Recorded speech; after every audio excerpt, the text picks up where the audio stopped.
What's going on, y'all? I am here with the Big Money Hustlers review. When this movie came out, damn, it was crazy. This was the ghettoest movie of all ghetto movies, but because ICP made it, it made it even funnier.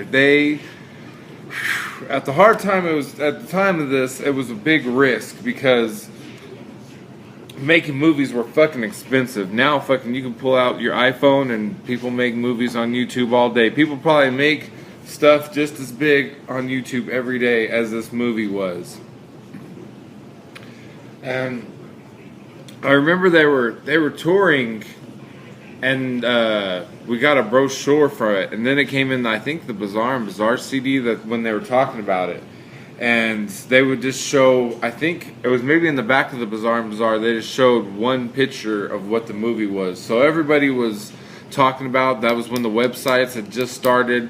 So they used to have a 1-800 number, actually, or not even 1-800, I think it was like calling Detroit. And for some reason my parents said it was cool to do it. So we would call those 1-800 number, or not 1-900, it was long distance. Phone number, and they would have messages on their thing, just like daily updates or weekly updates, and they would put on the internet, when a new one came out and stuff. And so it was really cool. I was kind of pissed off at ICP at the time because the 2 Lubbock incidents happened where they canceled on us twice, but we were getting over it at this time. We used to take this movie to our friend's house, Arvin's, and the next day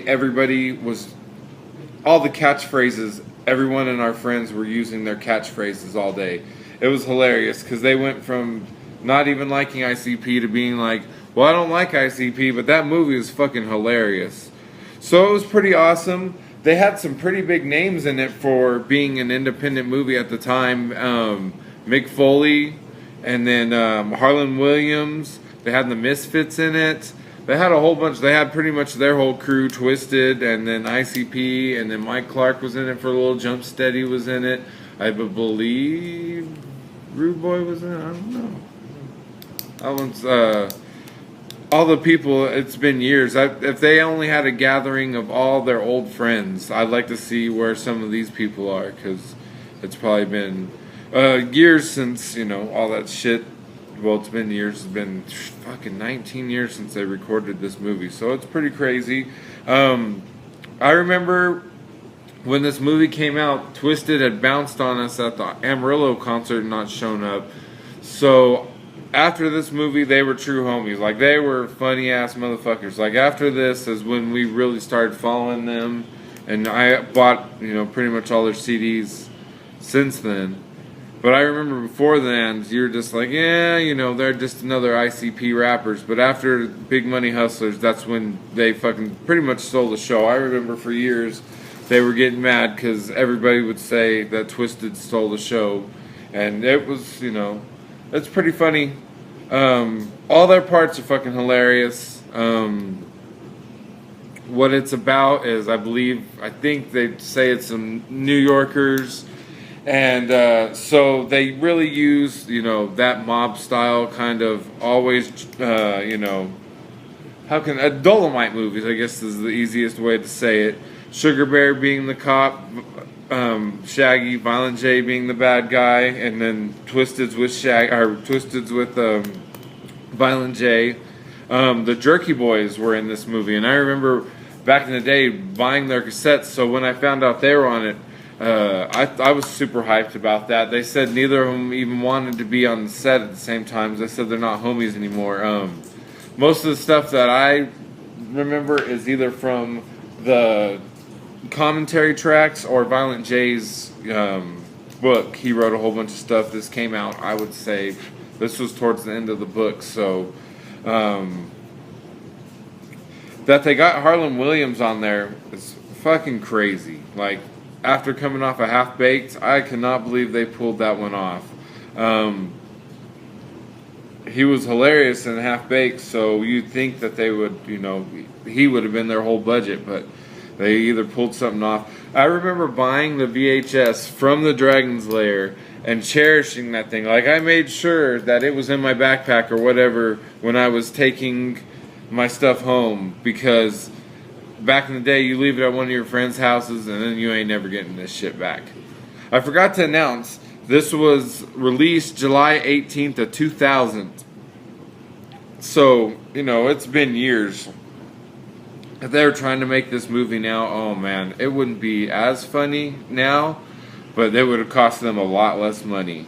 I remember everybody, the Sugar Bear, dun, dun, dun, that was a big funny part. All of our friends would make jokes about that. Pretty much all the catchphrases for like the next 6 months were from Big Money Hustlers. This did have a movie after it called Big Money Rustlers, and it wasn't as good. It was still badass to see them make a movie. It wasn't. If I'm gonna give this one still, what I call my series is it still as good as when you were a kid? This is a movie review, but I'm wondering, is it still as good? Is it still as funny? Yeah, I still thought all the shit was funny, and just remembering some of the stuff that we forgot, I think it was hilarious. I'm gonna still give it 2 thumbs up. I'm gonna give it an 8. It's still, it was not, it seemed like it was kind of slower now. Because I guess, everybody's got ADD these days, so they try to push things along a little bit faster in movies these days. But it was still hilarious. I still remember all kinds of parts. The 8-boy part, when he walks in, he's robbing the donut part. One of the most hilarious parts. We used to quote that all the time. Like I said, Big Baby Sweets was Violent J. Sugar Bear was Shaggy 2 Dope. Big Titty Kitty, oh man, we used to laugh our asses off. Because, this was before the Pornhubs and all that stuff, and this girl's taking out some gigantic boobies that were, 10 sizes too huge. And now looking at it, they do look fake. When I was a kid, I was just like, God dang, that's the biggest boobies. And now, those are 90s boobies. No one even has boob jobs like that, so it's terrible looking at them now. But looking at them now, I thought they were fake when I saw it a few minutes ago. I just, pretty much the credits are rolling on it right now, so I just wanted to do it while it was fresh on my mind. One of my favorite fucking jokes from this movie is when he's talking about saving the Fugees, and he tells them, man, I just, whatever with a firecracker, that shit is fucking hilarious. We still make the joke of man, you didn't save no refugees, you saved the Fugees. And it don't sound funny how I said it, but fucking it is hilarious. When the part when Shaggy is getting trashed and the cocaine's going up his nose and it's got the vacuum cleaner noise, fucking hilarious too. The whole part where he can't rap is hilarious just because he's so trashed. The part that they got Mick Foley is pretty cool because at the time Mick Foley had some beef with them with the Stranglemania stuff. They had used, a whole Mick Foley match and didn't ask for permission and just sat there and talked over it.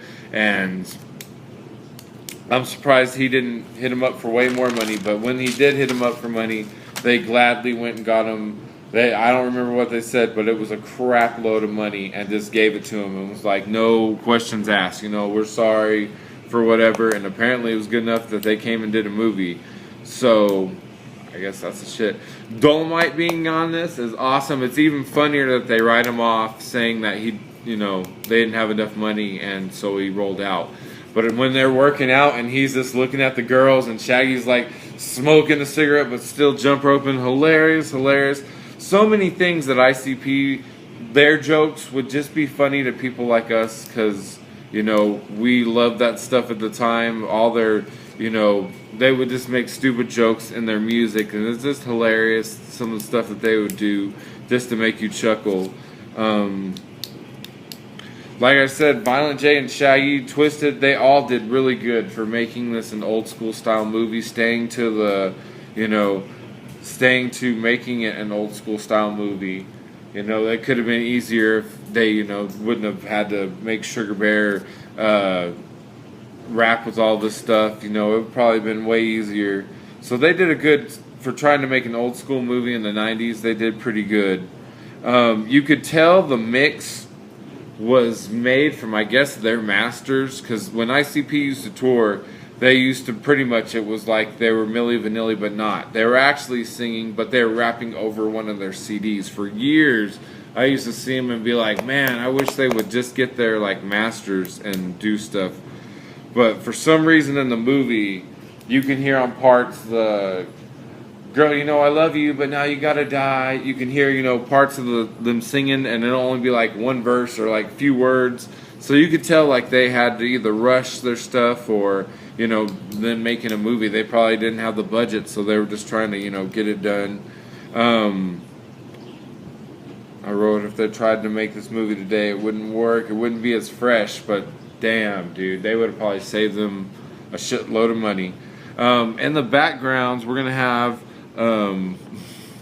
my homie's baby mama off of the Bizarre and Bizarre. This is what was huge for ICP as this was coming out. This was the song CD that I said it just had one picture of the movie, and I just remember wondering what the hell kind of movie are they even talking about. And you would only hear them talking about it on the thing on the hotline. I remember they released this, I believe, at the Gathering. They showed it like one time or two times, and then I remember the next thing you just had to buy it on movie. And at the Gathering, since they've always shown it, and then they showed Big Money Rustlers at the time.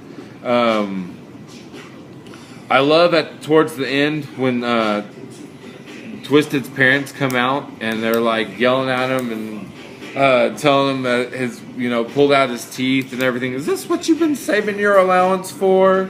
It was awesome. This whole movie, I kind of ran through it kind of fast. I didn't even really tell the whole like spew of the movie, but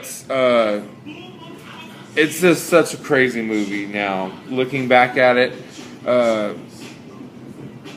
we used to cherish this movie. So many catchphrases were used on this thing. I love that Cactus Jack made fun of himself. He really went with the movie style, and my leg went to sleep.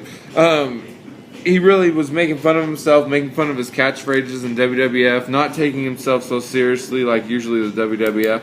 I remember Violent J saying that he wanted to make a Master P style movie. Like when this movie, what the hell? Big Mike is playing Fortnite. That is a scary motherfucker looking. Alright, I don't know who the hell that was, but apparently they want us to play him on Fortnite. But we don't even play the Fortnite over here. I don't even play it.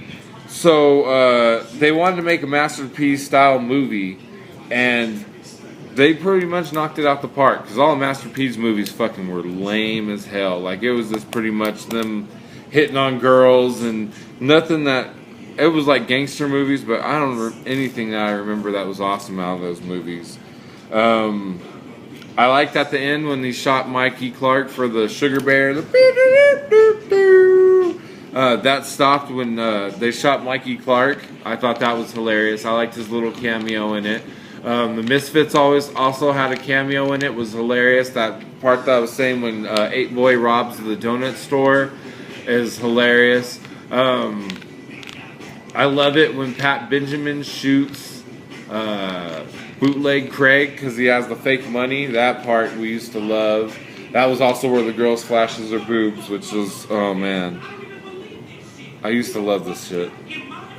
What the fuck? He said he loved me! I remember I had to make not a lie, but when I bought that CD, I had to ask my mom for 10 more bucks because I had to go buy the other CD. I bought the Question Mark CD first, and I just remember it being like, this is such an awesome CD, I gotta know what the other CD's like. So I took that CD and went to Cripple Creek that day, or I had to work that day, and I remember being like, oh man, if this CD is so good, what is the other CD? If they hit it out the park, what is the other CD gonna be like? At the end, the old lady ends up shooting Violent J, and it just makes it funny because it was bringing back a joke from the beginning of the movie. Overall, I'm going to say this does hold up. It was a little slower, but it still makes it as awesome. I wanted to make this video because my homie, I told him to do more Juggalo stuff, and I didn't notice that his his thing was his page was a movie review. So I thought I'll steal his job and just do a movie review about the Juggalo stuff that I wanted him to make it about. But hopefully they'll see this and he'll make a movie review of this. I know he does a lot of horror stuff, but hopefully he'll make a Big Money Hustlers, Big Money Wrestlers, because he'll probably, this dude will remember everything, which I remembered just a little bit. I watched it when I was partying, so a lot of it I probably didn't even bring up that I should have brought up. But Big Money Hustlers, you're still as good as I remember it. You're up there with the Slim Jims, and you're up there with the Sour Punch Straws. Big Money Hustlers, you're my third thing that you're still as fucking good as when I was a kid. I'd like to do The Sandlot, another movie that I wonder if I review it now, will it still be as good? What other movies? The Adventures in Babysitting. You know, it's probably not as good as it used to be, but still, I remember that was an awesome movie. Tell me, is there anything that you think that should be reviewed again? I'm going to probably do Big Money Wrestlers coming up soon. Oh man, that Big Mike dude's coming up on our TV again. He looked like a big Samoan with some crazy hair. It looks like he'd kill you. He looked like a wrestler. But tell us, what's your favorite ICP song? What do you jam? Do you still like ICP? A lot of people gave up on them, but I'm still... If they came to Albuquerque, I would drive right now. I would be getting in the car and rolling out. So, Big Money Hustlers, you are still the shit. I loved you when I was a kid.